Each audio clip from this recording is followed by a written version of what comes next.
आप देख रहे हैं स्वराज भारत लाइव, सच कहने का साहस। नीतीश कुमार को जेल भिजवाने की बात करने वाले चिराग पासवान के सुर बदल गए।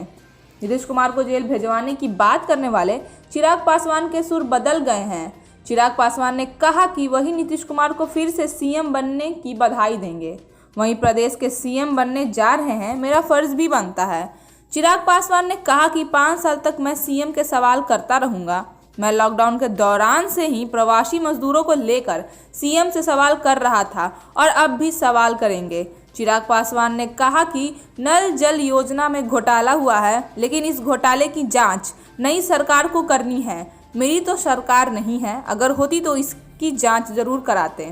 चुनाव में धांधली के सवाल पर चिराग ने कहा कि इस तरह की बात सही नहीं है, यह सब बहानाबाजी। भाजपा को किस तरीके से लाभ मिले और जनता दल यूनाइटेड को किस तरीके से नुकसान पहुंचे, मैं शुरू से मेरा लक्ष्य था, क्योंकि नीतीश कुमार जी का साथ निश्चय बिहार में विकास ला सकता है, इस बात को मैं नहीं मानता था और इसी लक्ष्य के साथ मैं चुनाव में उतरा था और मुझे खुशी है कि उस लक्ष्य को हम लोग पूरा कर पाए। भाजपा को जिस तरीके से आज की तारीख में फायदा हुआ है, भाजपा एक बड़ी पार्टी के तौर पर उभर कर आई है। मुझे लगता है शायद एक सीट से मात्र भाजपा सबसे बड़ी पार्टी बनने से रही, पर मुझे लगता है कि जो हम लोग का लक्ष्य था वो जरूर हम लोगों ने पूरा किया।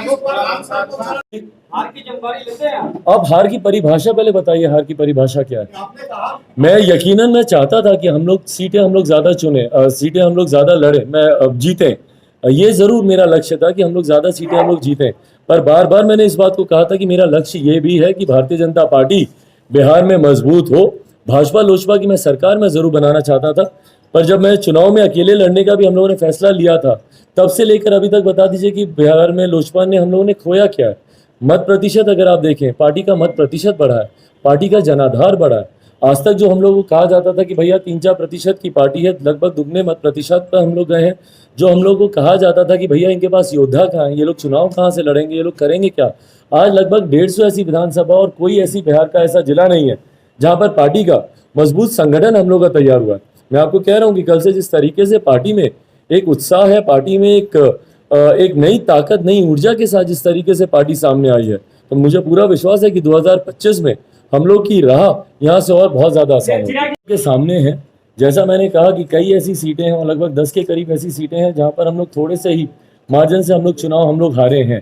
तो अगर कोई ये बोले वोट कटा, एनीवेज मतलब आज की तारीख में मुझे लगता है इसका कोई स्पष्टीकरण देने की बहुत ज़्यादा ज़रूरत है नहीं। जब आंकड़े सबके सामने हैं, जिस तरीके से एक बड़ा जनाधार मत प्रतिशत के तौर पर लोक जनशक्ति पार्टी को मिला है, हर सीटों को अगर आप बाइफर्केट करके भी आप देखें, इंडिविजुअली भी अगर आप विधानसभाओं को आप उठाकर देखें, जिस तरीके से इंक्लूडिंग ऐसी सीटें जहां पर लोक जनशक्ति पार्टी के प्रत्याशी तीसरे नंबर पर भी आए हैं, उनको भी अगर आप उनका भी मत प्रतिशत अगर आप देखें या जितनी संख्या में उनको वोट्स मिले, ये अपने में दर्शाता है कि लोक जनशक्ति पार्टी जीत के काफी करीब थी और इस जीत को जो थोड़ी सी संख्या से रह गई उसको 2025 में हम लोग पूरा करेंगे।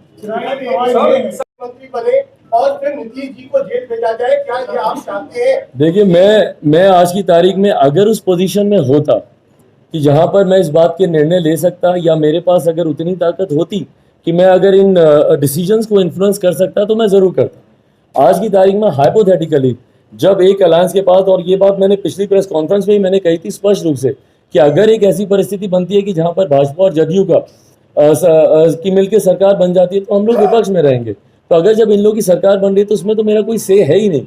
आपस में सरकार बनाकर ये लोग किसको मुख्यमंत्री बनाना चाहते हैं, नहीं बनाना चाहते हैं, पूरी तरीके से भारतीय जनता पार्टी के ऊपर डिपेंड है।